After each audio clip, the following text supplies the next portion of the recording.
میں تمہیں اس قدر بےتاب اور بے قرار نہیں دیکھا۔ حور نے کہا کیا بتاؤں، میرے ایک طرف جنت ہے اور ایک طرف دوزخ ہے، ایک طاقت مجھے جہنم کی طرف کھینچ رہی ہے اور ایک طاقت مجھے جنت کی طرف بلا رہی ہے، میں درمیان میں کشمکش میں مبتلا ہوں کہ کیا کروں، کدھر جاؤں۔ یہ کہہ کر ایک دم اس نے اپنے گھوڑے کو ایڑی ماری اور یزیدی لشکر سے نکلا، اور یہ کہتے ہوئے نکلا کہ ہو سکے تو جنت میں ہی جانا چاہیے۔ نکل کر لشکر آدھا سے مارا حر نے یہ نعرہ، نکل کر لشکر آدھا سے مارا حر نے یہ نعرہ کہ دیکھو یوں نکلتے ہیں جہنم سے خدا والے، کہ دیکھو یوں نکلتے ہیں۔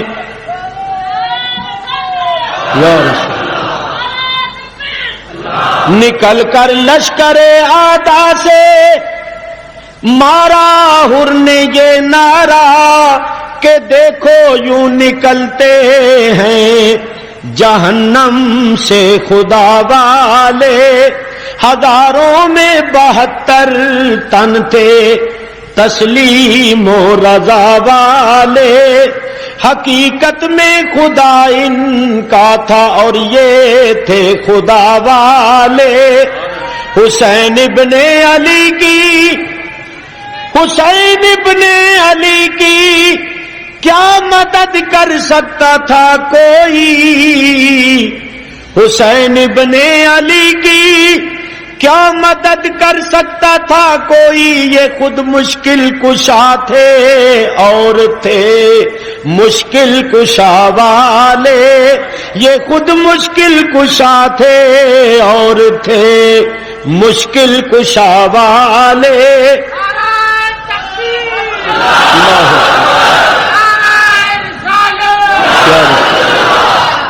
میرے بزرگوں اور دوستوں غور کرو، اگر یزیدی لشکر میں سے 1-2 آدمی آ جائیں تو کیا فرق پڑتا ہے؟ ارے ہزاروں کی تعداد میں سے اگر 1-2 آ جائے تو کوئی فرق نہیں پڑتا، اور ادھر تو چند افراد باقی رہ گئے تھے، اگر ان میں 1-2 کا اضافہ ہو جائے تو کوئی فرق نہیں پڑتا۔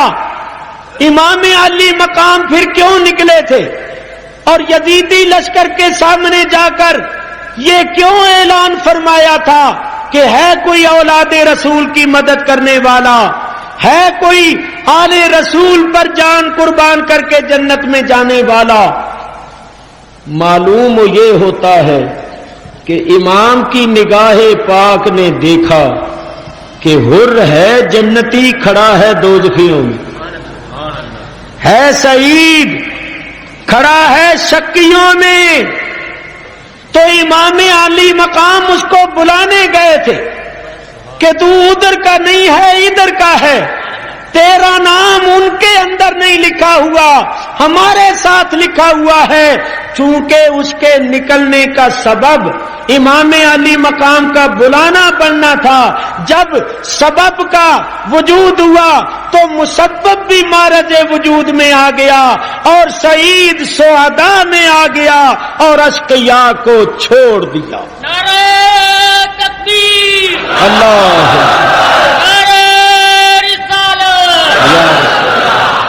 حر امام علی مقام کی خدمت میں حاضر ہو کر سلام عرض کرنے کے بعد یہ کہہ رہا ہے، حضرت میں ہی وہ بد نصیب انسان ہوں جو سب سے پہلے آپ کو گرفتار کرنے آیا تھا، مگر حضرت مجھے یہ نہیں معلوم تھا کہ ان لوگوں کی شقاوت اور بدبختی اس حد کو پہنچ جائے گی۔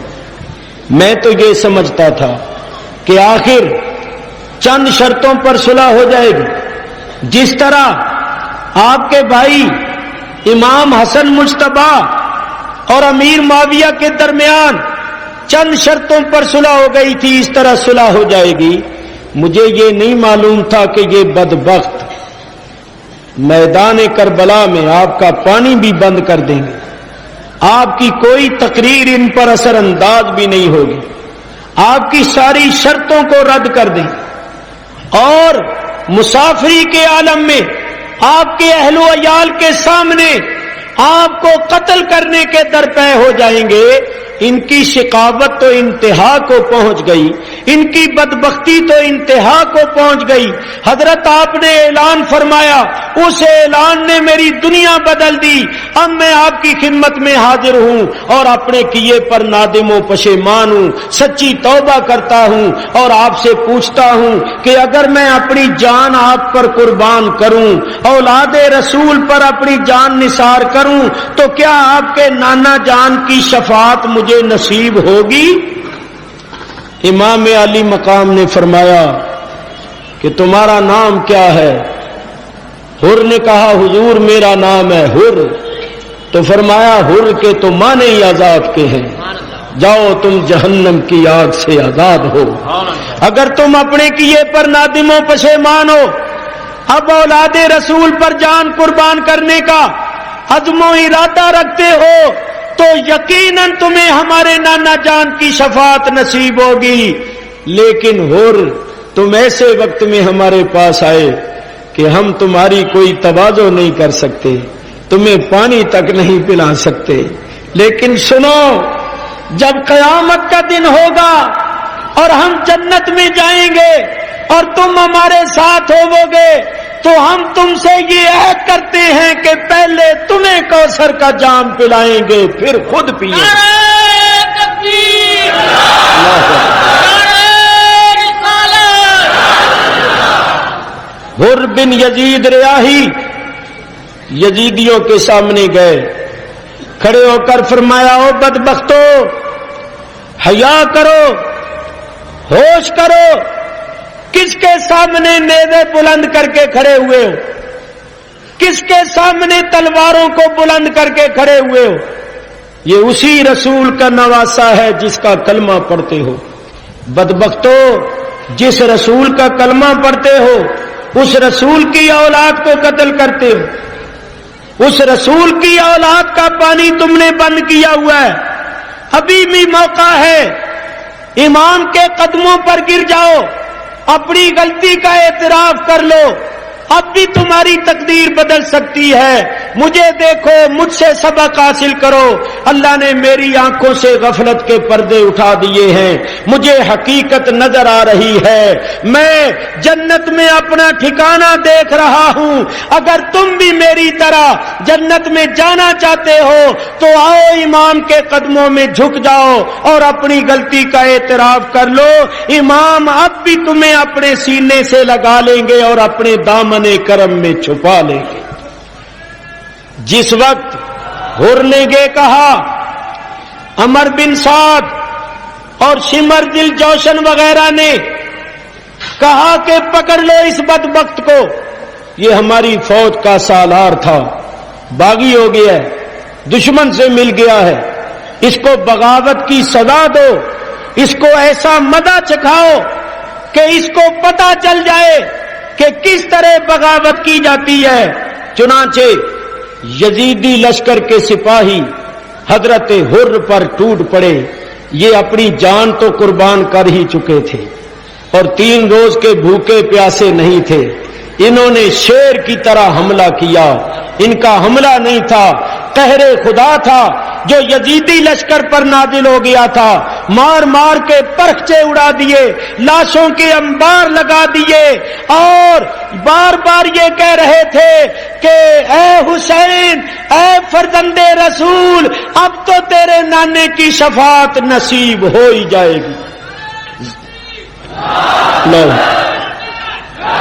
زخموں سے چور چور ہو کر حضرت حر بھی جام شہادت نوش کر گئے، جنت الفردوس میں پہنچ گئے۔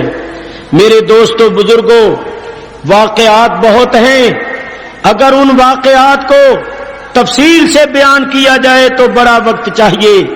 اب میں خاندان رسالت کے افراد کی شہادت کا بیان آپ حضرات کے سامنے پیش کرتا ہوں۔ امام علی مقام